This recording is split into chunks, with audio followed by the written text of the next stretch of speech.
नमस्कार, हिमाचल बुलेटिन में आपका स्वागत है। कोरोना के खिलाफ जीतेंगे हम ये लड़ाई, टीका लगाने में ही है सबकी भलाई। 18 वर्ष से अधिक आयु के व्यक्ति टीकाकरण के लिए पंजीकृत करवाएं। पंजीकरण के लिए www.cowin.gov.in अथवा selfregistration.cowin.gov.in पर लॉगिन कर अपना मोबाइल नंबर दर्ज करें। मोबाइल पर प्राप्त OTP नंबर दर्ज करें और सत्यापित करें।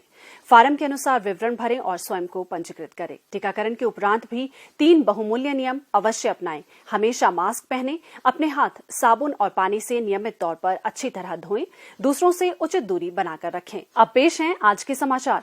मुख्यमंत्री श्री जयराम ठाकुर ने राज्यसभा सांसद एवं भाजपा के राष्ट्रीय अध्यक्ष श्री जगत प्रकाश नड्डा द्वारा सांसद निधि से HP कोविड-19 सॉलिडेटरी रिस्पांस फंड में 2 करोड़ रुपए का अंशदान करने के लिए प्रदेशवासियों की ओर से उनका आभार व्यक्त किया है। मुख्यमंत्री श्री जयराम ठाकुर के गतिशील नेतृत्व में हिमाचल प्रदेश सरकार कोविड-19 महामारी से उत्पन्न चुनौतियों से निपटने के लिए सूचना प्रौद्योगिकी का प्रभावी उपयोग सुनिश्चित कर रही है। कोविड मरीजों की बेहतर स्वास्थ्य देखभाल के लिए राज्य में Himachal Covid care mobile app सेवा आरंभ की गई है। ये सेवा होम आइसोलेशन में रह रहे उन बिना कोविड लक्षण वाले या हल्के लक्षण वाले कोविड मरीजों के लिए बहुत लाभदायक होगी, जो अपने नामित डॉक्टर की देखरेख में हैं। इस ऐप के माध्यम से नामित डॉक्टर कोविड पॉजिटिव मरीजों के स्वास्थ्य की स्थिति की नियमित निगरानी कर सकेंगे और यदि किसी व्यक्ति को अस्पताल में भर्ती करने की आवश्यकता होगी तो डॉक्टर इस विषय में तुरंत निर्णय ले सकेंगे। इस ऐप पर कोविड मरीज स्वयं को पंजीकृत कर अपनी बीमारी से संबंधित लक्षणों की महत्वपूर्ण जानकारी ऐप पर अपलोड कर सकेंगे, जिसे नामित डॉक्टर द्वारा देखा जा सकेगा। ये मोबाइल ऐप सभी आवश्यक सेवा प्रदाताओं और उपयोगकर्ताओं जैसे रोगियों, डॉक्टरों और मुख्य चिकित्सा अधिकारियों, ब्लॉक चिकित्सा अधिकारियों आदि को एक साथ जोड़ने के लिए एक प्लेटफॉर्म प्रदान करेगा। इस ऐप के माध्यम से जिलों में मुख्य चिकित्सा अधिकारी, खंड चिकित्सा अधिकारी और राज्य के प्रशासनिक अधिकारी भी मरीजों की निगरानी करने के साथ साथ जिलों में गठित टीमों के कामकाज की निगरानी भी कर सकते हैं। चिकित्सक से संपर्क करने के लिए इस ऐप में सीधे फोन कॉल करने, SMS और WhatsApp की सुविधा भी प्रदान की गई है। इस कोविड एप्लीकेशन को राष्ट्रीय सूचना विज्ञान केंद्र द्वारा विकसित किया गया है और इसे गूगल प्ले स्टोर पर होस्ट किया जाएगा।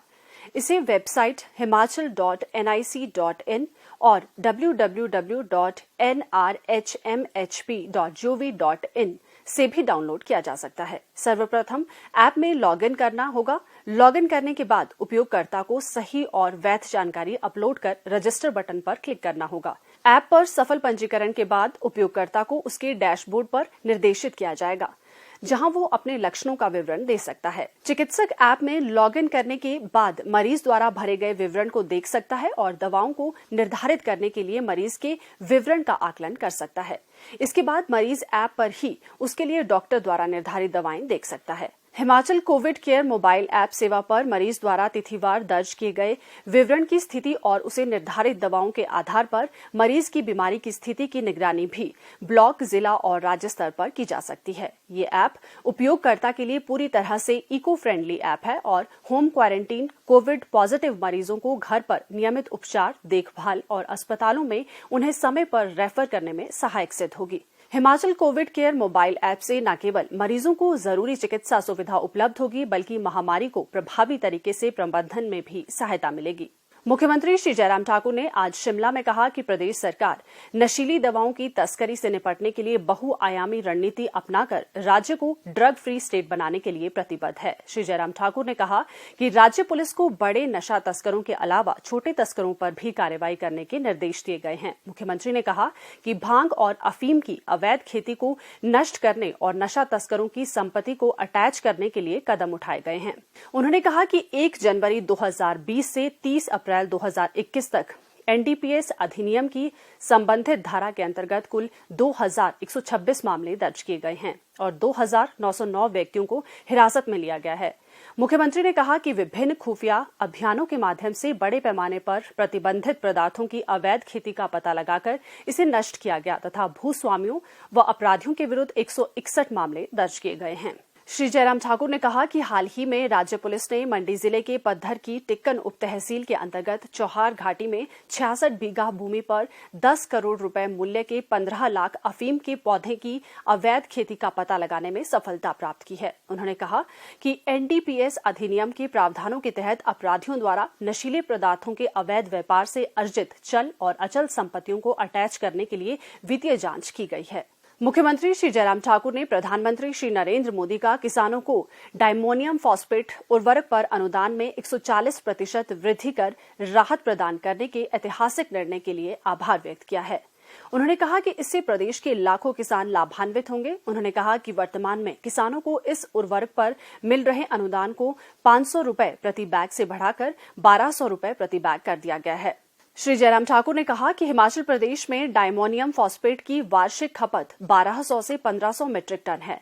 गत वर्ष डायमोनियम फॉस्फेट का वास्तविक मूल्य 1700 रुपए प्रति बैग था, जिस पर केंद्र सरकार 500 रुपए प्रति बैग का अनुदान प्रदान कर रही है। हाल ही में डायमोनियम फॉस्फेट के प्रयोग होने वाले फॉस्फोरिक एसिड, अमोनिया इत्यादि के मूल्य में 60 से 70% की वृद्धि हुई है, जिसके कारण डायमोनियम फॉस्फेट की प्रति बैग कीमत 2400 रुपए हो गई थी। उन्होंने कहा कि प्रधानमंत्री ने अनुदान में वृद्धि कर इस समस्या का समाधान किया है। श्री जयराम ठाकुर ने कहा कि राज्य में उर्वरक वितरण प्रणाली सहकारिता नेटवर्क के अंतर्गत है और उर्वरक का वितरण 2143 सहकारी सभाओं और डिपो धारकों के माध्यम से सुनिश्चित किया जा रहा है। मुख्यमंत्री ने कहा कि प्रदेश सरकार ने उर्वरक वितरण कार्य हिमफैड को सौंपा है और इफ्को को भी उसकी 620 संबद्ध सभाओं के माध्यम से आपूर्ति कार्य के लिए स्वीकृति प्रदान की है। स्वास्थ्य एवं परिवार कल्याण विभाग द्वारा दोपहर 2 बजे जारी बुलेटिन के अनुसार प्रदेश में कोरोना संक्रमण की जांच के लिए आज 2681 लोगों के सैंपल लिए गए, जिनमें से 393 लोगों की रिपोर्ट नेगेटिव पाई गई है, जबकि 2232 लोगों की रिपोर्ट आना बाकी है।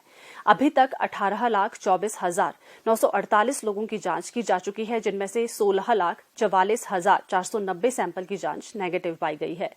प्रदेश में कुल 1,78,099 लोगों में कोरोना वायरस के संक्रमण की पुष्टि हुई है, जिनमें से 1,49,914 लोग इस बीमारी से ठीक हो चुके हैं और 25,437 व्यक्ति उपचाराधीन हैं। हिमाचल बुलेटिन देखने के लिए सब्सक्राइब करें YouTube channel DPR Himachal, follow करें ट्विटर @DPRHP, लाइक करें Facebook page information and public relations department Himachal Pradesh, visit करें वेबसाइट www.himachalpr.gov.in। इस अंक में इतना ही। कल फिर होगी मुलाकात। दीजिए इजाजत। नमस्कार।